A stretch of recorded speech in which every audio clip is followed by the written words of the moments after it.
Distinguished colleagues, we are gathered here in this hall today as a result of a resolution called Uniting for Peace. Sadly, this emergency session has nothing to do with peace. Every member state here today who is convinced that we are about to discuss yet another round of conflict in the Middle East, another dispute between Israel and the Palestinians, is wrong. The October 7th massacre and what ensued has nothing to do with the Palestinians. Nothing. It has nothing to do with the Arab-Israeli conflict or the Palestinian question. This is not a war with the Palestinians. Israel is at war with the genocidal jihadist Hamas terror organization. Only. It is the law-abiding democracy of Israel against modern-day Nazis. These are the facts. Hamas do not care about the Palestinian people. They do not care about peace or dialogue. Hamas has only one goal: to annihilate Israel and murder every single Jew on the face of the earth.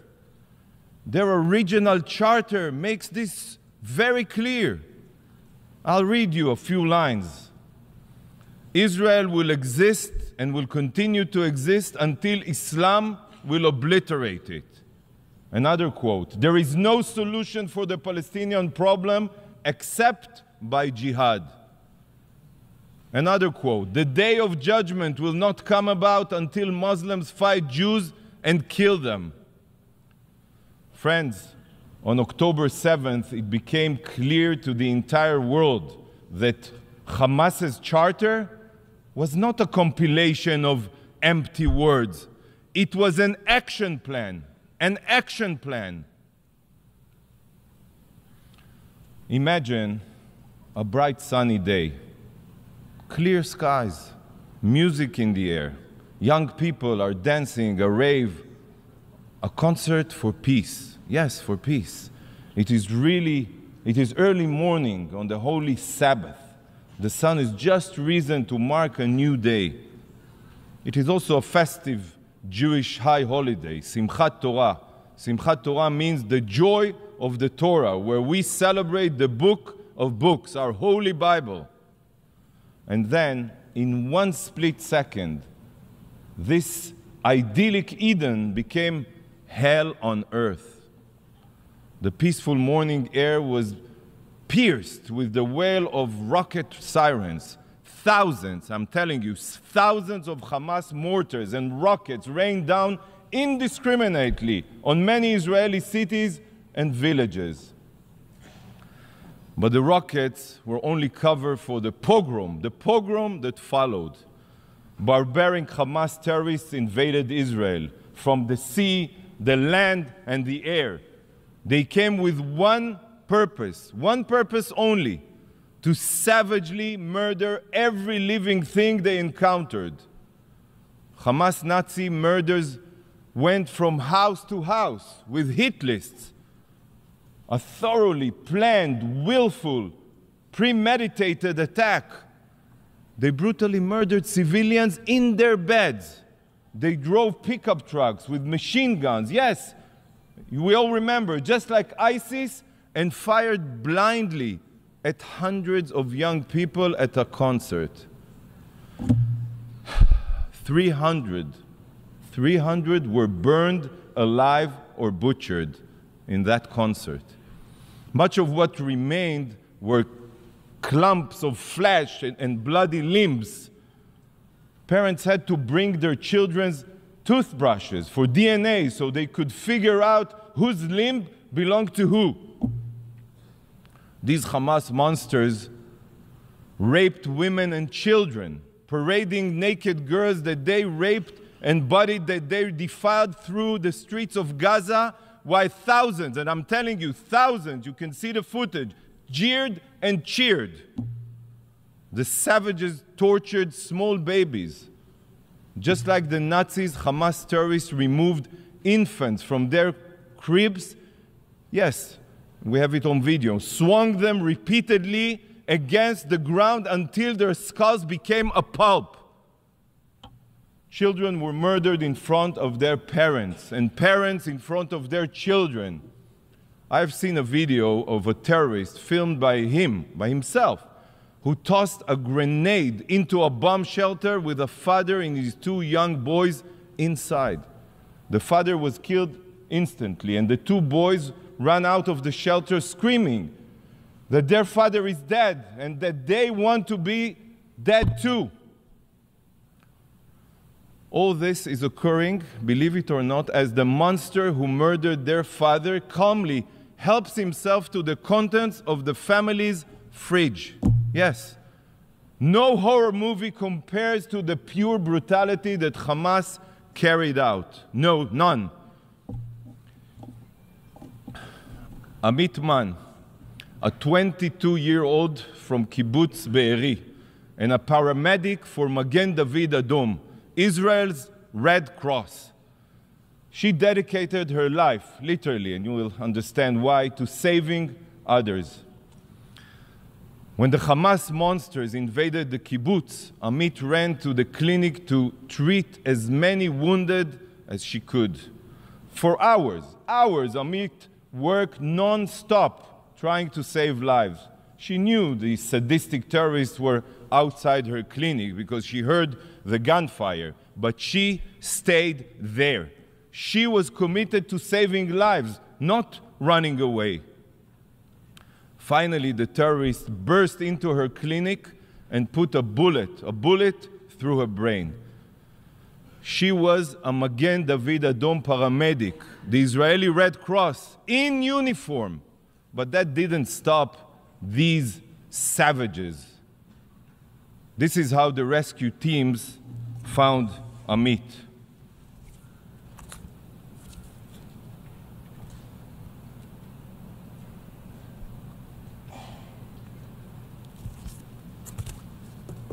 Ambulances were set on fire. Not one, many. Dozens of Magen David Adom medical teams were intentionally targeted on their way to tend to the wounded, and many other paramedics were murdered. Barzilai Hospital in my hometown city, Ashkelon, in Israel, suffered direct hits from Hamas rockets. Not for the first time. Hamas has been deliberately firing rockets at it for years, intentionally. Yet, not a single condemnation of this barbarity has been mentioned here. Not here, not by the Security Council, not by the Secretary General, and not by this absurd resolution. It seems that hospitals and medical teams only need to be protected as long as they are not Israeli. The hypocrisy is beyond belief, beyond belief. The brutal ISIS-like monsters abducted over 220 hostages from Israel and dozens of other countries, including babies, children, persons with disabilities, the elderly, and Holocaust survivors. Kfir Bibas is 9 months old. 9 months old, and he is being held right now in Gaza as a hostage. 9 months old. What barbaric terrorist can do such a thing? And together with him, 30 other children. 30 other children. We saw Hamas's brutality in Israel. I cannot begin to fathom what horrors the hostages are enduring right now, as we speak here. 20 days have gone by, and Israel is still counting her dead. It took weeks to collect all of the bodies.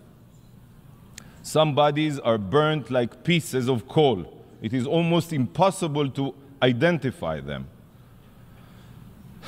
Countless burned bodies have been found with ash in their throats, meaning they were still alive when lit on fire, intentionally, by the Hamas terrorists. a clump of charred human remains that was burned beyond recognition was found. At first, the medical personnel couldn't figure out what they were looking at. Yet, after a CT scan, it became clear that they were two spines, not one, two spines bound together with wire. One belonging to an adult, and the other, the small spine, of a child. So just try to imagine that parents feeling as they and their child were burning alive. The painful screaming of the love of their life was the last thing they heard, the last thing. Do you not think it's unbelievable that this resolution here today and this session are not solely focused on Hamas's atrocities? When reading this resolution, Hamas seems to be missing in action. The drafters of the resolution claim to be concerned about peace, yet the depraved murderers who initiated this war are not even mentioned in the resolution, not even mentioned. They see each one of you as puppet. They write a resolution completely devoid of any content related to the situation. They assume that you have already forgotten who it is that is responsible for the inhumane violence, and they just expect you to support it automatically. This resolution is a disgrace to your intelligence, a disgrace. It is unfathomable that such a resolution, one that doesn't even mention Hamas, could possibly be voted upon here. Let that sink in, please. Distinguished representatives, Hamas carried out atrocities, the likes of which we have not seen since the Holocaust. Yet, unlike the Holocaust, where the evidence we have is mostly black and white photographs and soundless footage, here the proof is in high definition, because some of it is from, yes, security footage, but much of it is from the cell phones and GoPro cameras belonging to the Hamas Nazis themselves. Many may be asking, why did they film their sadistic violence? Well, I'll tell you why. Very simple. They filmed it in order to terrorize the Israeli public, to release these videos and put fear in the hearts of the citizens of Israel. By the way, this is what terrorists do. They terrorize. I have seen much footage over the past weeks that will be seared into my mind forever. But there is one sight that I keep on seeing when I try to sleep. In the video, one can see a terrible injured civilian, bloodied yet alive, laying on the ground as a Hamas savage screaming, Allahu Akbar, repeatedly pummels the man's neck with a garden hoe in order to decapitate him. The man on the ground is an agricultural worker from Thailand. He's not Israeli, he's not Jewish. He was merely alive trying to make a living for his family. But he was decapitated with a blunt gardening tool. Horrifying. Israel is not at war with human beings. We are at war with monsters. Here is the video.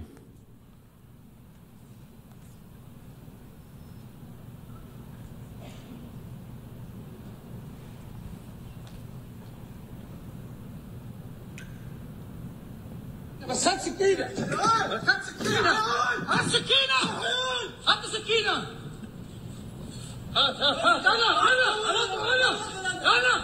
بالله عليك أنا بالله عليك أنا أنا بالله عليك أنا الله أكبر هات هذا الثاني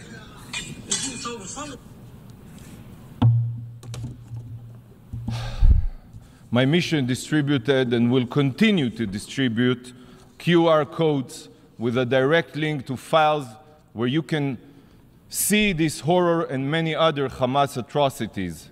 What you see here are not pictures from Auschwitz. but Israelis, raped, butchered, and burned alive. This is not Auschwitz. This is Hamas. There are no words in the English language, in any language, to describe the evil that we all just witnessed. And the reason it is not describable is because it has no place among humankind.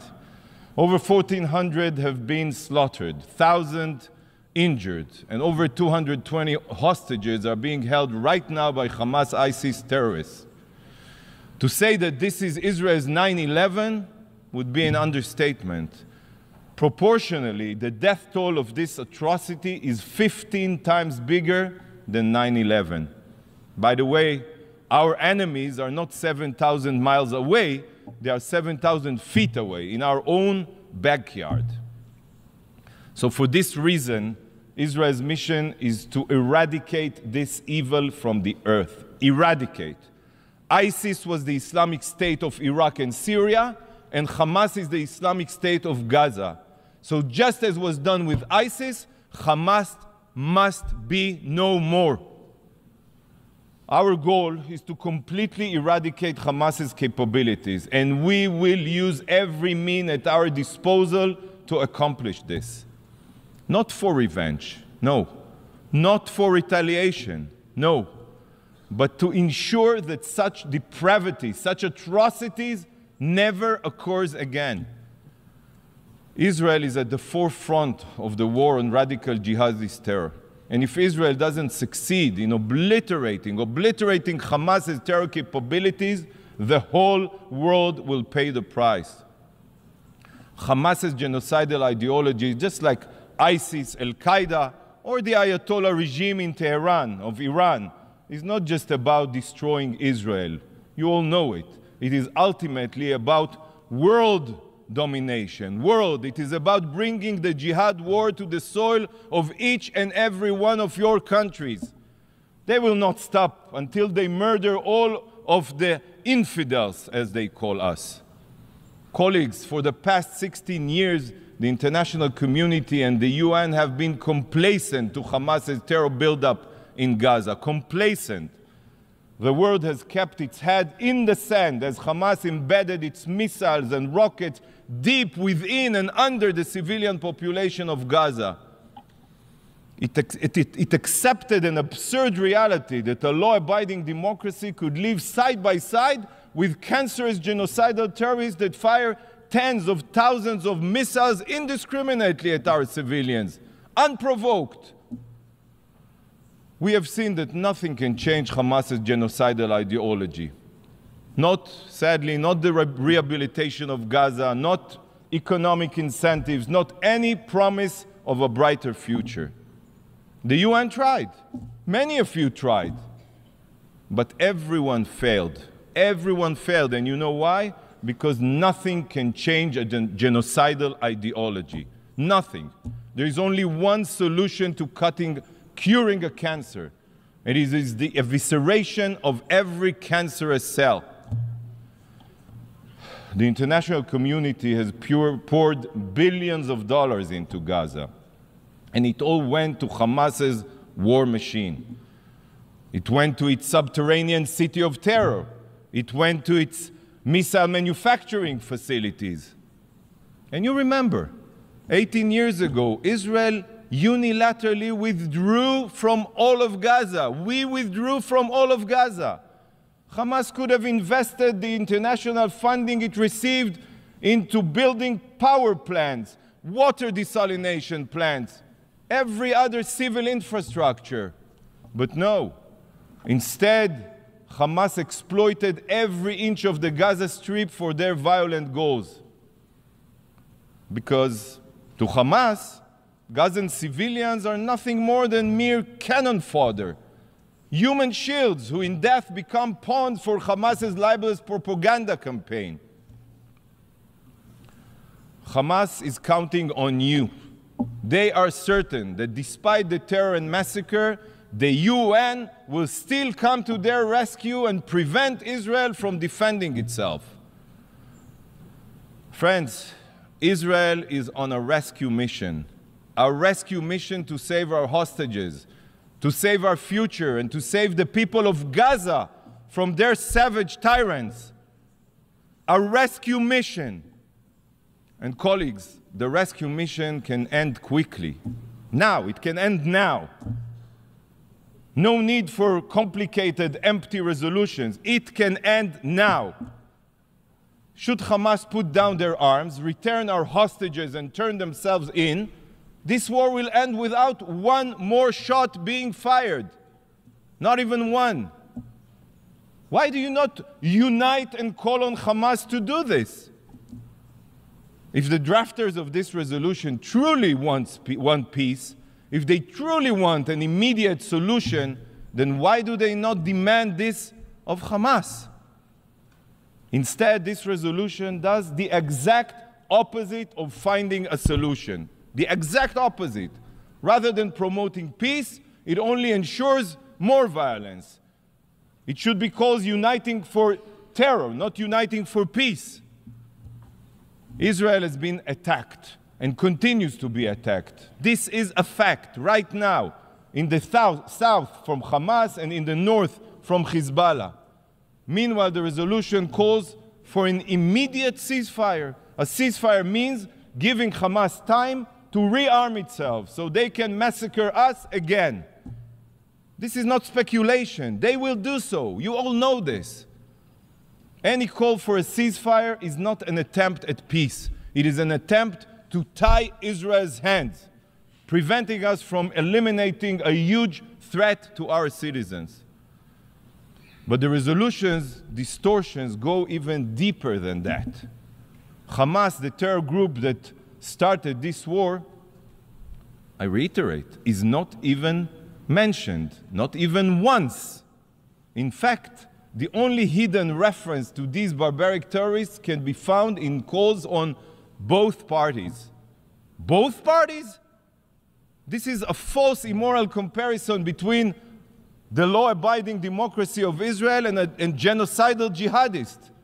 And the drafters are counting on the fact that each and every distinguished representative here will blindly go along with their ploy. This resolution is an insult to your intelligence, and the only place this resolution belongs is in the dustbin of history, the dustbin of history. But colleagues, this resolution is not the only thing here today that is detached from reality. In a short time, a representative of the evil regime that trained, funded, and armed Hamas for the October 7th massacre will address you. The Ayatollah regime of Iran has the blood of thousands of Israelis on its hands. It has the blood of hundreds of thousands of oppressed Iranians, of Ukrainians, of Americans, of Emiratis, and so many others on its hands. Iran is known as the world's #1 state sponsor of terror, and for good reasons. It's completely natural that the foreign minister of this brutal regime should be the speaker following the resolution drafter. The country with a Nazi ideology of annihilating Israel publicly says, stands in solidarity with its proxy Hamas, which shares the same Nazi ideology and aims for our destruction. This is completely understandable. Indeed, mere days ago, he spoke with the leaders of Hamas and its twin terror group, Palestinian Islamic Jihad, praising them for the slaughter. And today he is here to fill your ears with poison. Indeed, uniting for peace, uniting to butcher every Israeli to pieces. This man, the mass murderer, or any other representative of the terror regime in Iran has no place at the UN, let alone in the family of nations.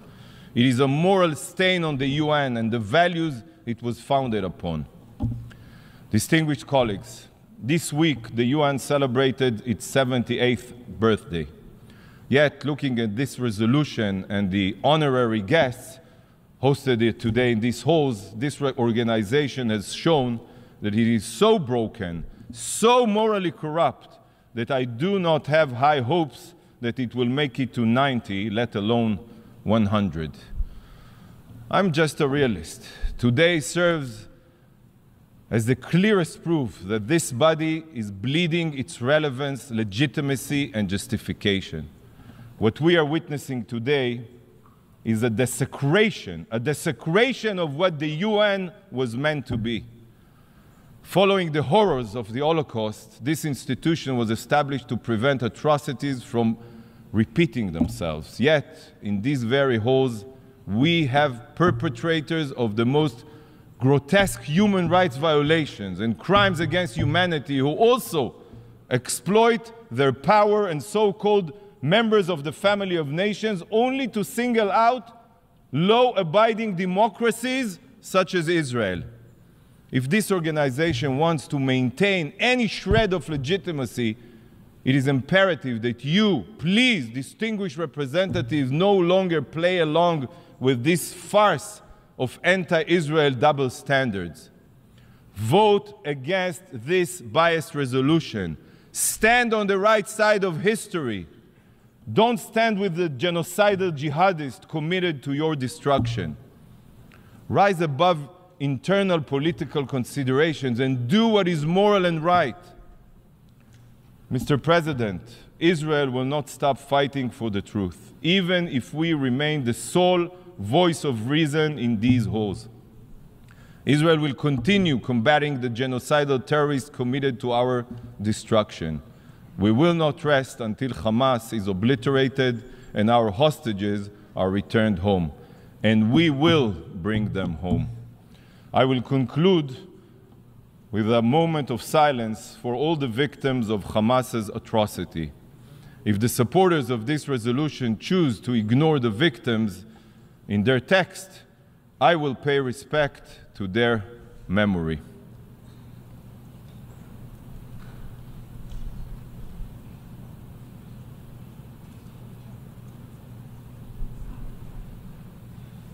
Thank you, Mr. President.